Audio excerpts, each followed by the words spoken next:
to introduce you, as I told you this morning, Ross, our expert in content, advertising, and many more of the topics that we do here at MEF.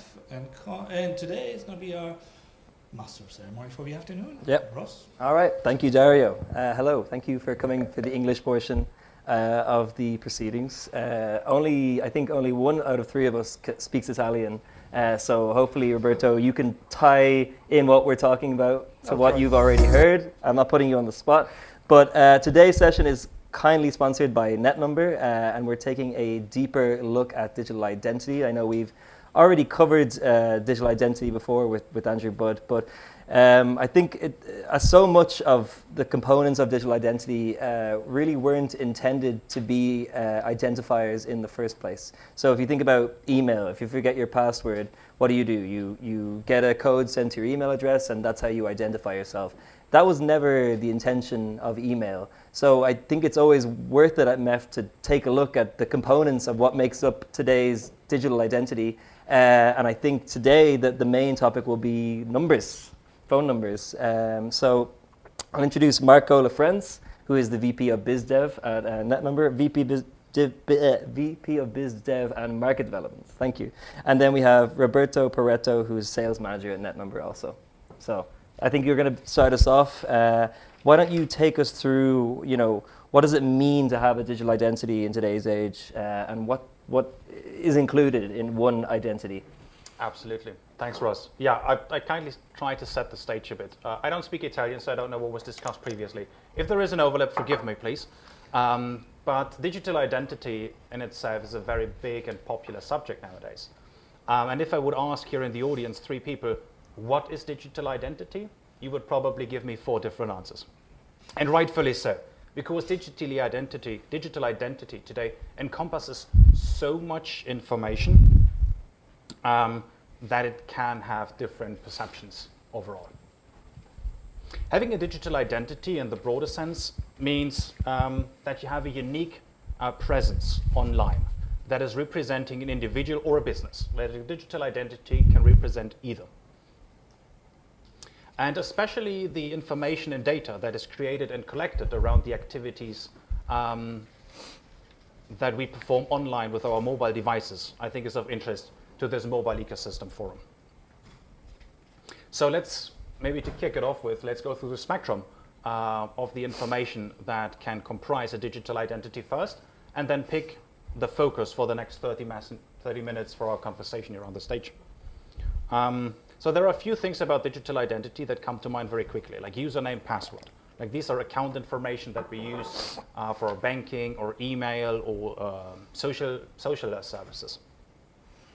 Another thing that comes to mind very quickly, and there are a lot of memes around this, is the internet history, like your browsing history or your search query history. Other thing that we probably teach our children to be very careful about is the activities on social platforms. Like the likes that you do, the posts that you do, the comments that you do. Platforms like Instagram, but also on the professional side, like LinkedIn. I think many companies even have a policy around what you can do and what you cannot do, because it will impact your corporate identity as well, if you are a representative of a company. But there is also like the online reputations that is created through other users of the same platform that comment to you, that rate you. And there are things that are like more on an individual basis, like Uber, for example, or eBay, or other things like Amazon, where you rate also jobs. And there are other things, I'm not sure if they were touched base this morning, they do not come to mind quickly, but they're of crucial importance for securing digital services, specifically online, like digital certificates or digital signatures. We use them every day when we connect to a VPN, or when we sign a document online, we're using DocuSign. Some even use it to sign and verify emails. But we should not forget that digital identity also uses offline information. And we have probably heard about this using biometric data. It's getting into the digital world with, like, conveniently via iPhones, where the phone has the fingerprint scanner, also facial recognition. And there are services that make it very easy also for governments, municipalities, to confirm an actual identity for sign-ups or issuing documents. And finally, digital identity also utilizes and falls back to information that shapes who we are and did so way before we used the internet. Like classical information, our personal name, the physical address, date of birth, but also the phone number, which is what we want to focus on for the next time. And all of that information, and I'll make it a little extensive for the introduction, but I think it's good to listen in after the lunch break. All of that information is used to build and maintain individuals' or an organization's identity, and that is important to keep in mind. Like phone numbers today also are part of an organization's digital identity. And it is then used for various purposes, as said before, and the telephone number is dominantly used for authentication nowadays online, but also for communication with others online. So with it becoming increasingly more important over time, so does it safeguard, and that's also something that we should probably touch base on. How can you secure your digital identity? You need to protect it. And if you're a service provider, how can you incorporate other solutions into your workflows to make sure that this is protected? There are many reasons why this is getting more and more important. I think one of the things that is important for us to keep in mind over the session is the proliferation of online services. Like today in many countries, people rely on online services for their day-to-day lives. They order shopping carts online, they do their clothing shopping online, they do their public service stuff online. They do everything online by now. Banking, socializing. And I think over the last years, we have seen that COVID massively accelerated that. So there were many retail businesses that were living off of a physical presence, having a store that couldn't do their business anymore. So they needed to find alternatives. So they moved over to conversational commerce and tried to bring their retail shops into the online world as well, which is only possible if you can be discovered. So companies needed to create an online presence and an online digital identity. And all of this has led to an explosion of personal information being shared and stored online,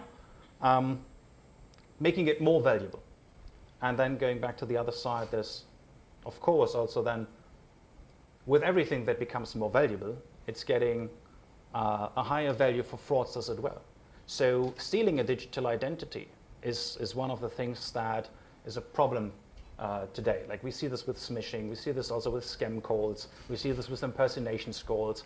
Like there's a lot of fraud and risk associated to phone numbers and spoofing and stealing those in our ecosystem as well. Yeah, and as phone numbers are getting more and more important, I think they really are here to stay, and they will remain the foundational element of a digital entity for the foreseeable future. And I think this is why we should, in our session, focus on this and dive deeper into that and what our ecosystem can do about this. Yeah, I totally agree. I mean, I don't think anyone in this room would deny, how foundational phone numbers are to a modern day digital identity. I guess what we're hoping to explore today is, are we using it correctly? Are we monetizing it efficiently? Or if not failing to monetize it, show the value of it. So I think it's important to think about, because again, like the email thing, phone numbers were never really intended as a digital identifier. Roberto, thank you again for that background. But how do you think the phone number became what it is today? Why is it so crucial? Sure. So also reconnecting to all the other speeches of this morning. We talk a lot about fraud. We talk about how to connect a digital identity to a personal identity. So phone number historically had that particular connection that was represented by the SIM card. You need to go to a shop, actually sign up as a user, so present your documents. And that was, say, one of the details that permitted to create over that phone number what your digital identity actually became later on. So just to give you an idea of the importance of the phone number, recently there was a news in US. Mother reported a call from an unknown number where her daughter, or apparently the voice of her daughter, was saying that she was kidnapped, asking for money to get her back. So of course, mother panicked. First thing she thought about was, okay, let's try to call the number of my daughter. She called the number and the daughter was perfectly safe. the call was made by a fraudster using an AI to simulate the voice. So even more than biometrical data, as we discussed also this morning, they can be a valuable component of how we authenticate a user. But with AI growing so fast, they're also a risk. So we need something more than that to just connect the person to the actual digital identity. Yeah. One of these things, as Marco mentioned, is and will always be the SMS, and that's why we need to protect it, and we need to ensure that in the industry we can use all the data that we have available to defend its correct use from Absolutely. fraudsters. Yeah, and it's interesting. I didn't hear that story about the AI, but in Ireland, where I'm from, if you couldn't have guessed, there's a scam going around where people text on WhatsApp and they say, "Mom, I need money for this. I've lost my whatever," and like mothers in Ireland being so like trusting and like loving of their son, they'll just like send so much money. So it is a huge problem. So I guess Marco, how does the same apply to businesses? How did phone numbers become integral to the identity of a business? Yeah, I think originally businesses came around and bought phone numbers for voice purposes. I think the majority of numbering resources that were assigned by regulators were assigned for voice services originally. And then we had wireless services and wireless calls and mobile phones, and then the technology of messaging appeared. Like the phone numbers, the resources were never issued by the government for texting. Like this was not the original purpose of it, but it was something that came on top. Like individuals texted one each other using mobile phone numbers. But this is something that you as an individual purchased with your phone, with your SIM card. And this is still today the conception of consumers, that mobile numbers, on the other side there is a person with a phone or an iPad or whatever, but it is an individual. Now, companies, they purchase landline numbers, they purchase toll-free numbers.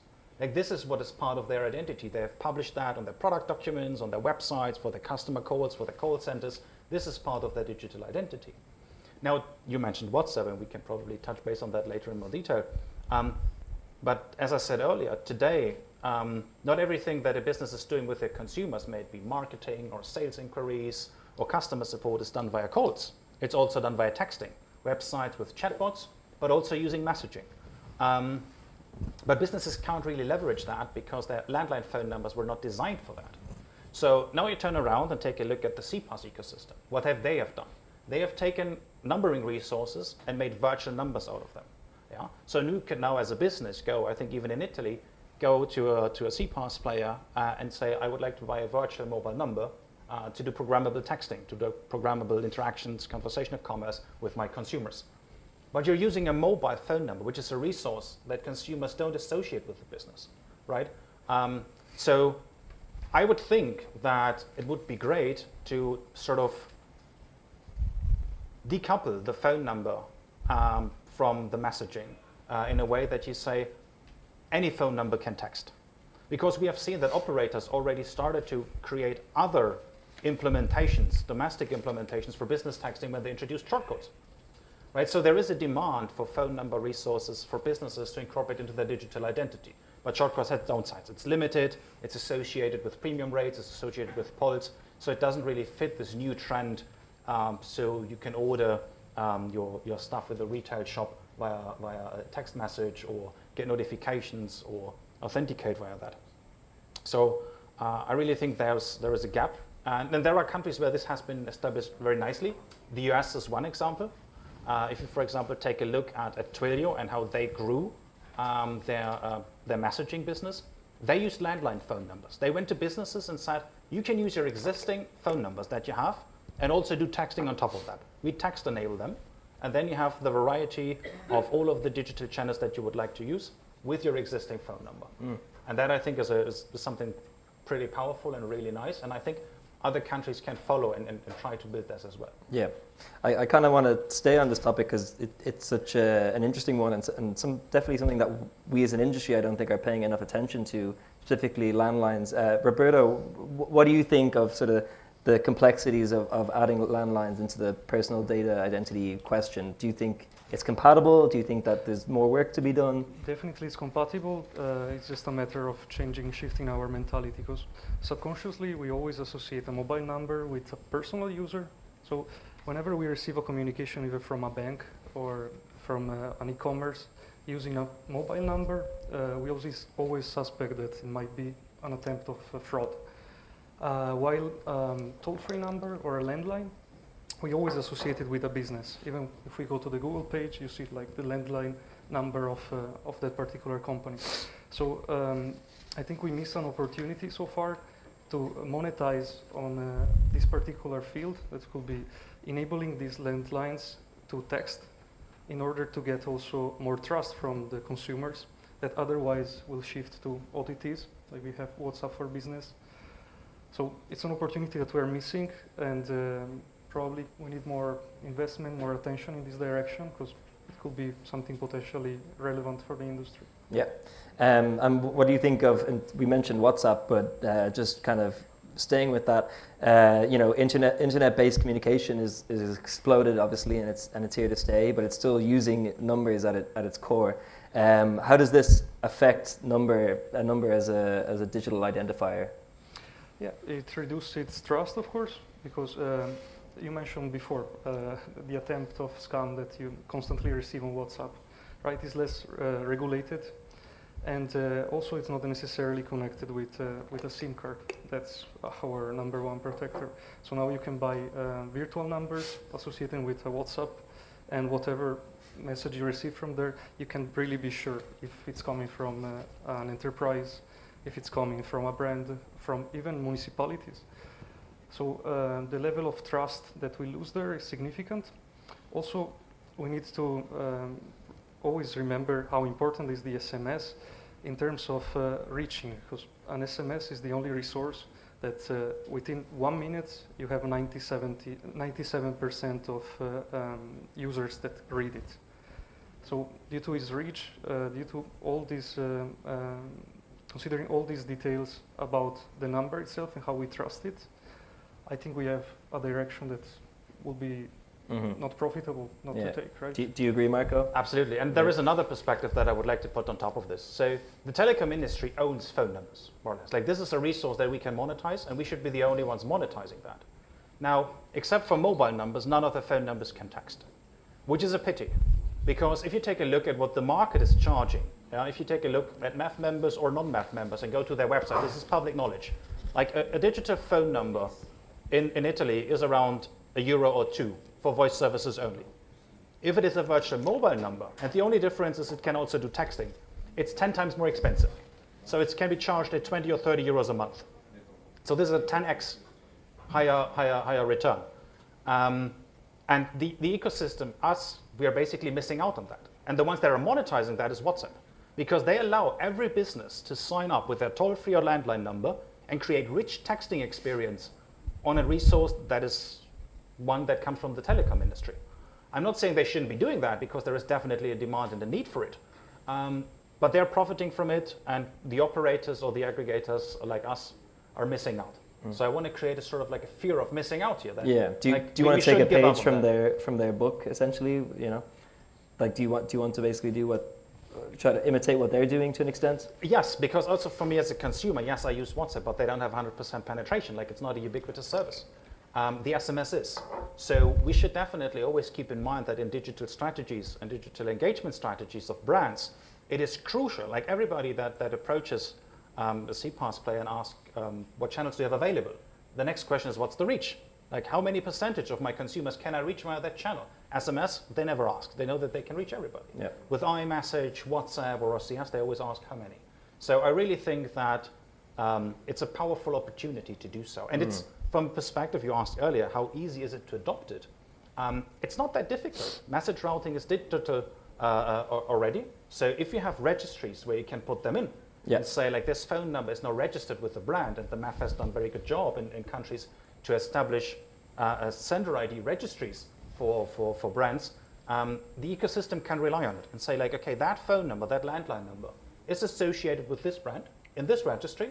So I allow the traffic, I route the traffic, and you can even like incorporate it into verification services. You can say, like, okay, this sender ID, is this legit? Yeah.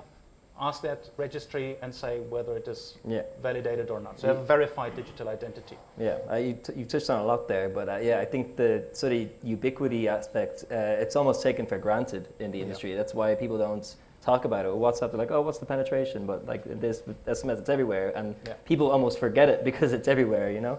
But coming back to the registries, so you mentioned the MEF runs a registry for SMS in 3 different countries now. What do you think of the role of registries in general for this topic?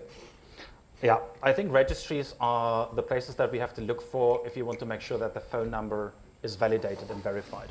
So if you want to make sure, you can obviously always take a look at the numbering plan, at the national numbering plan, to know whether a phone number is valid or not, whether it is a resource that has been given away. But then there is more to it, right? Like registries are databases that provide you with like geography information, like what country. It provides you with service provider information. But it can also provide you with the brand information. It can provide you with the status information. Is it currently assigned or active? And it can even be going further and storing properties around the digital identity, saying, like, this phone number is in our registry because this partner has vetted that that phone number belongs to this entity. I think vetting is also a very important factor. And a registry has to like stand up and say, like, okay, I've put this phone number in here. Yeah. And I can tell you that this is the case. Like MEF is doing so, shortcode registries all over the world are doing so, and there are more registries popping up in every country now. And I think it's also a good opportunity for Italy. I actually don't know if landline texting exists here technically already, but it's probably limited to landline devices. Some manufacturers. There is nothing. Is that, yeah? It does exist. It does exist. But okay. it's only on the landline devices, right? So it's a technology. No, you could see it. Okay. Theoretically. It doesn't exist. It's not used. So it's not fully there, yeah. I was hoping that answer, because that means it's already implemented in networks. It's just a way to make that more accessible and usable, so we get a return of investment here. And do you think, maybe we'll switch over to you, Roberto, with the question of registries, there comes the question of storage. You know, how are numbers being stored and protected essentially from, you know, hackers and fraud and such? Of course, and also here I will try to reconnect with the speech of Intermatica today. So you were recommending operators to stick together to actually put all the data that they have and use them to prevent fraud attempts.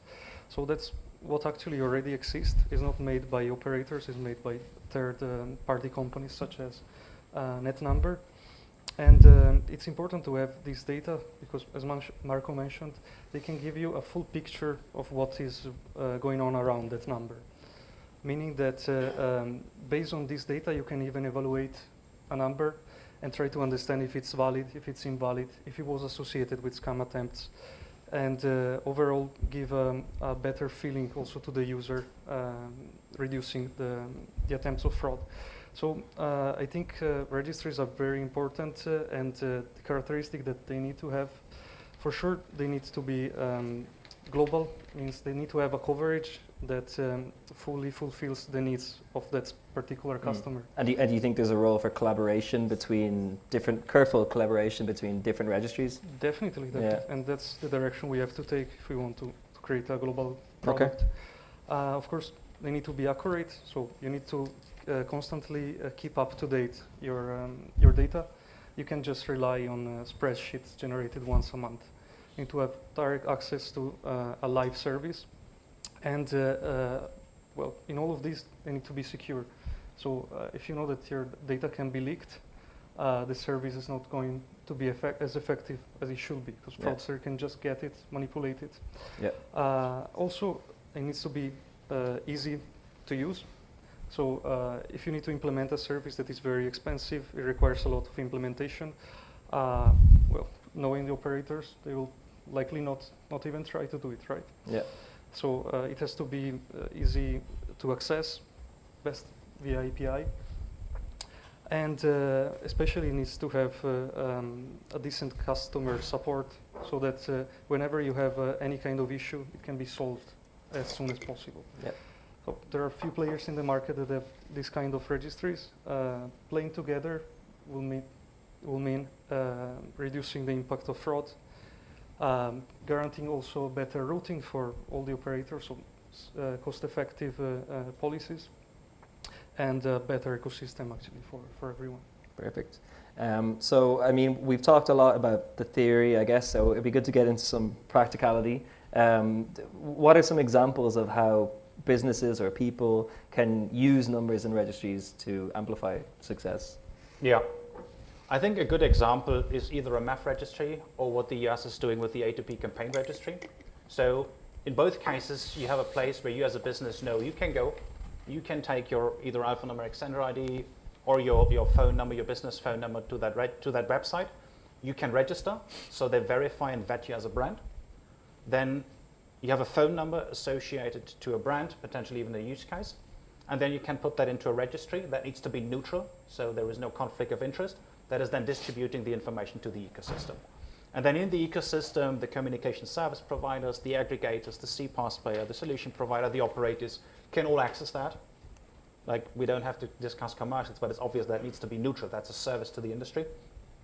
To then make sure that whenever they see traffic in the network, they can use that data to verify the phone numbers and to verify the senders, to enable traceability in case you have scam, you have fraudulent activities. You can actually go to a place and say, who owns that number? Who is responsible for the service? Who should be responsible for the service, etc. So yeah, that I think is the core elements of what needs to happen. Perfect. And if regulators go into that and they want to join and they endorse that, the faster the adoption. So regulators are certainly welcome as well. Yeah, but technically we're running over a little bit, but I think we started late. So can I get one more question in and then we'll do Q&A? Yeah, thank you.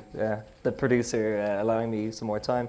So Roberto, are there any more tips or tricks for businesses looking for a proper registry, for their digital identity? What would you recommend? Oh, I think we cover almost everything what we can offer as a registry. So yeah, it needs to be accurate, it needs to be global, it needs to be secure, and also easy to access, easy to use. Apart from that, yeah. I have to add, it has to be neutral. Neutral, yeah. Neutral. This is why an industry body like the MAF is perfect. Right? Yeah, exactly. Do you think that how will sort of AI impact all of this? And maybe for the last question, where do you see numbers as a digital identity in 10 years? I know that's a really hard question. Do you think it's going to be stronger than ever? Or what do you think is going to happen? If I could paint a picture that I would like, I would love the phone number to stay, right? So, if I take a look at what's happening on the conversational commerce, which is growing 50% like month over month in some regions, like WhatsApp and Viber are using phone numbers to grow their customer base, so they rely on that. iMessage isn't. So there are both options, right? So you can either use phone numbers, incorporate it into your digital identity, incorporate it into authentication, and incorporate that into communications online, or don't do it. I personally prefer to keep it that way, use the phone number, right? Because this is something that I've handed out my entire life. I'm comfortable with it. I personally identify with my phone number. I don't want to give it away. I actually also want to protect it. And I'm also happy that businesses now do so because I've stored their phone numbers in my phone book already. I'm familiar with them. They should stay. Phone numbers, and I think they remain a fundamental part of digital identity for a very long time. Yeah, well, they've stood the test of time so far. So Definitely. Yeah. Is there any questions before we finish up here? Oh. Yeah. I have a question regarding. Peaches has to run. Can you say your name, your company as well? Hi, my name is Salvatore Impastato, and I work for a company called IM, and we have a business intelligence for e-commerce. We also aggregate data, including telephone numbers, as part of the data of the journey. But my question is more related to security in the landline world. I read, and I know a lot of people that have been frauded via landline. Something similar to, things that happen on mobile, but on landline they are more frequent, and that's why a lot of old people, they're switching off their landline. Basically, they call and they say, "I'm your son. I had an accident. Please collect the money. I'm the lawyer. If we pay this," and they use a language that is strongly manipulative towards old people, so that they go down actually and they give the money. And the postal police, in these cases, they have a very difficulty. They cannot come to the source because they use call centers from abroad, etc. That sector of fraud, which is connected a little bit to what netnumber provides, is I don't see it faced much by companies like you. You're strongly mobile, maybe because the SIM card is a more sophisticated technology than the landline. But do you have anything in this particular area that you would like to share for the landline? Yes, I'm more than happy to talk about that as well. What you're describing is a voice scam, right? So it's not messaging. So it's a different topic, but I'm also happy to talk about the voice area. So I think for voice and messaging, both, whether you're targeting a mobile or targeting a landline subscriber, I think the scam pattern is the same. I think the service provider that is providing the landline service has a certain accountability and responsibility towards its subscribers to protect them. So in their case, if they receive a voice call and they should terminate it to their subscriber, that service provider needs tools to make sure that that incoming call to their network that is to be terminated to their subscriber is coming from a valid source. I think this is what we were talking about also for messaging. So you get a phone number, you get a phone call or a message, and you have a place to turn to where you can ask them, this phone number, is this a valid phone number in the first place? Should this be something that I terminate? And the second question then would be, and then we go beyond what we have described so far, is that have there been reports on this phone number in the past 5 minutes, 2 hours, 7 hours, or whatever, so I can see a pattern in a wider network, which would go into fraud prevention products. But the concept is the same. You have to make sure as a service provider to only route traffic of verified phone numbers. And the concept of a verified phone number is what's taking a little bit of more effort, additional investments, but I think the return of investment that we get out of it by protecting our services cannot be understated. Because what you described leads to the fact what they had in the United States a long time ago, people don't pick up phone calls anymore, nowhere. Not mobile, not landline. So what they have done is they've implemented Stay Shaken, they have done something called caller ID, certified caller ID. So in the United States, the devices actually have a tick mark. So if you get a phone call from a phone number, there is a green tick mark that the operators have confirmed that that is a legitimate caller. And if they're not sure, they actually put additional information on the device saying that might be a scam call. It's likely scam. So that's on the voice side, right? On the messaging, you don't necessarily have that technology. You could potentially debate like extending that. But what all of this have in common is that you verify the sender. And that means that you need to put somewhere a registry where somebody has vetted who is using that, and then give access to that information and share that data in the ecosystem so you can act on it. I hope that touches. Yeah. Yes, thank you. And the voice is less approached now as an investment, right? I can't speak about Italy. I don't know the domestic market, unfortunately. Internationally, Stir Shaken is definitely the big topic that's going on to help with the voice scams and to make sure that service providers also have to get vetted and identify themselves when terminating traffic. Thank you very much. Okay, thanks for that. We are really running over, so I have to stop us here. Thank you so much, Marco and Roberto. Roberto, this is your first external panel you've been on, so fair play, you've done a good job. And yeah, round of applause, please. Thank you. Thank you.